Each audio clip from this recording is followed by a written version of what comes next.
Assistance for Law Enforcement Act that said regardless of the telecommunications infrastructure, there must be an ability for law enforcement to gain access. And they subsidized $500 million to American industry in order to do this.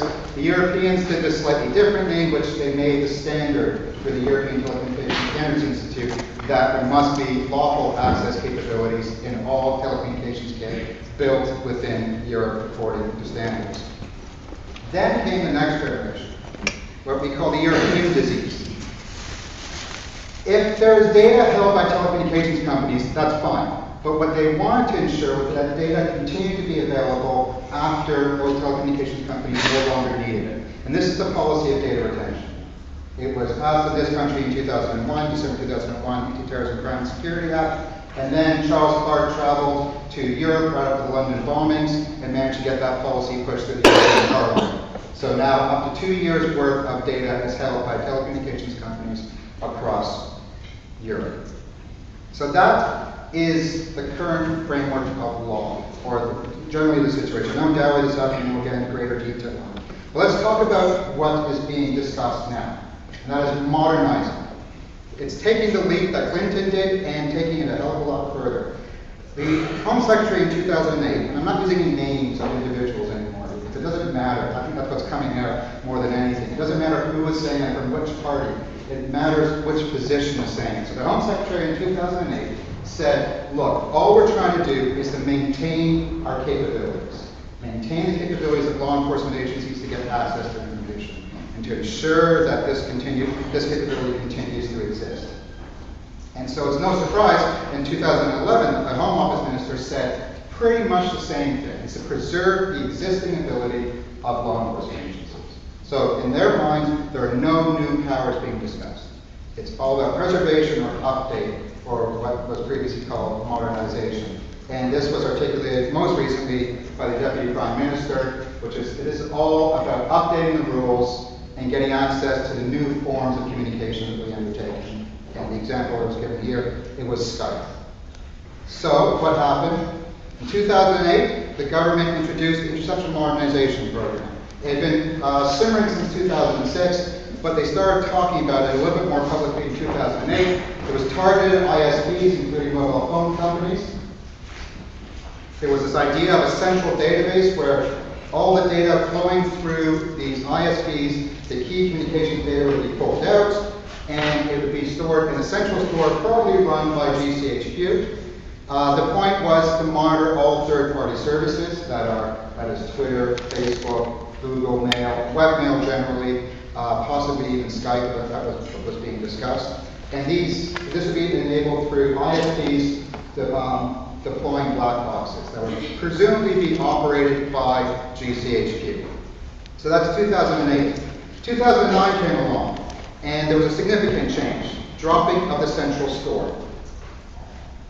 Actually, that's all that changed. Dropping of the central database. GCHQ was no longer going to be responsible for maintaining this data. It was all going to be held at the ISPs. This point is key for the current political debate. 2009, the database was dropped. 2009. I can't say that enough. Because what's been happening in the political debate is, as I was saying about the myths, like the Home Office claims we keep on making, we have misunderstandings of the policy. They do that intentionally. It's a very good debating strategy. Because in 2008, when the policy came out, and there was a slight uproar, the Home Secretary responded saying, look, we're not talking about content. You're wrong. We're not talking about content. We never said anything about content. But the talking points for the Home Secretary was, oh, look, everybody's got it wrong. They think we're talking about recording all conversations, recording all emails, and keeping them in some central store, that we are not touching your communications content. So that was in 2008. You would think that might get through, but in 2012, again, you have, this time, the Deputy Prime Minister saying, look, this is not about reading people's emails. This is not about content. Nobody's saying it's about content. But they want to make it sound like we're saying it's about content. And the minister responsible for the policy this time around, again, makes the point. It's not about the content of the calls or the emails, but it never has been. And the presentation this afternoon for Peter Stein is going to go on about what it really is about when it comes to the data that is implicated. Second point of misdirection is it's not about a central database. This was stated in 2009 by the Home Secretary, saying, look, there are absolutely no plans for a single central store. This was abandoned in 2009. No single database. It's restated by the Home Office consultation policy, saying, look, there are some serious problems with the idea of a central database. Even we accept that, says the Home Office. So therefore, we do not intend to pursue it, says the Home Office in 2009. Prime Minister, 2010, saying, well, look, this has nothing to do with the central database, unlike the last government. But there was no central database by that point. Anyways, 2012, again, this is not about a Big Brother database. We never said it was about a Big Brother database. We all know that was abandoned in 2009, or 2008, 2009. So I did an interview with Jackie Smith on LBC a few weeks ago. We had a good laugh about the fact that the current government's trying to claim credit for her decision to get rid of the central database. They're saying, oh, well, at least we did that. I said, no, that was accomplished in 2009. So why are we throwing all these quotations out here? Does it matter what is actually being said by the policymakers? And that's a legitimate question, considering we've been running Scrambling for Safety since the Tory government back in 1996, 1997. There's been a number of elections. There's been a number of changes of people in post. Yet a lot of these policies continue. So does it matter what's actually being said? I would say that what is being said should hold people to account. When the government was proposing, after September the 11th, when the government was proposing that all telecommunications companies retain communications data in case they're of interest to law enforcement at some point in the future, they were trying to say this is not a massive deal. This is not a big step. This is not a significant change in civil liberties in this country. It's not a big change in telecommunications policy in this country. Because all we're doing, they say very clearly, is to ask them to keep the data that they already collect. We're not asking them to collect more information, says the Home Office Minister back in 2001. In 2005, when Charles Clarke gave a speech at the European Parliament telling them, pass data retention for the European Union, or we will take power away from the European Parliament, he said, look, we're not asking for something huge. All that we're asking is that it be retained and made available to law enforcement under national law. We're not asking for the collection of new information. Except in 2009, they said, well, look, we're asking for the collection of new information now. There were political settlements in 2001. There's a political settlement in 2005 in Brussels saying no new information, and now they're changing the boundaries. Now they're changing the initial conditions. This is a very important point. So they're saying, yes, we admit, we want you to capture new data. And then the Home Office in 2009 said, well, actually, we also want you to retain new data.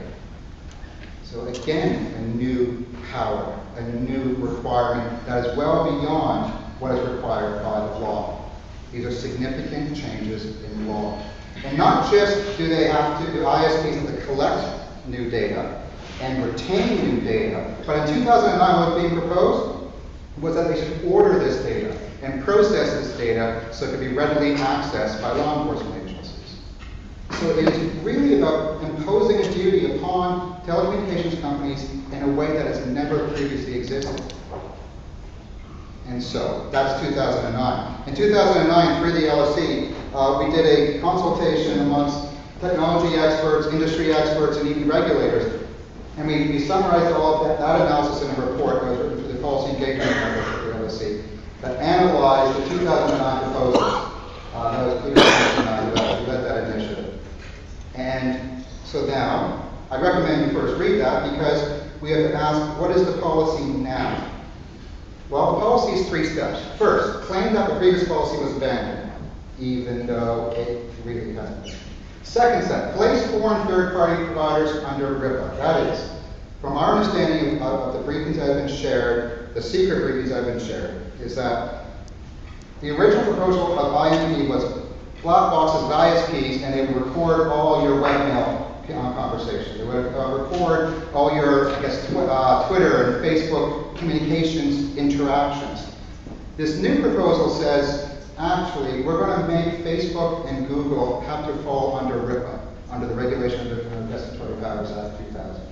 So Facebook and Google will have to respond to requests from the police the same way O2 and BT and other providers in this country have to respond to requests.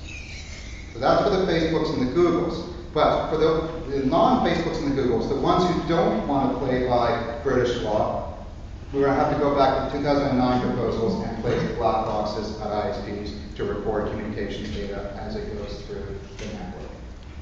That, to our understanding, is the current state of policy. We are expecting news within a week and a half. There's a Home Affairs Committee meeting next week where we hope some more of this will be fleshed out. But I just want to make sure we're all on the same page, because if even somebody by accident says this is about communications content, the Home Office is going to thump on us. If we even accidentally mention a central database, the coalition government will say, hey, we're victorious, we're not doing that anymore. So we have to get the terms of this discussion very carefully phrased. The PI website has an FAQ on the issue and a number of news items on the issue of CCDP.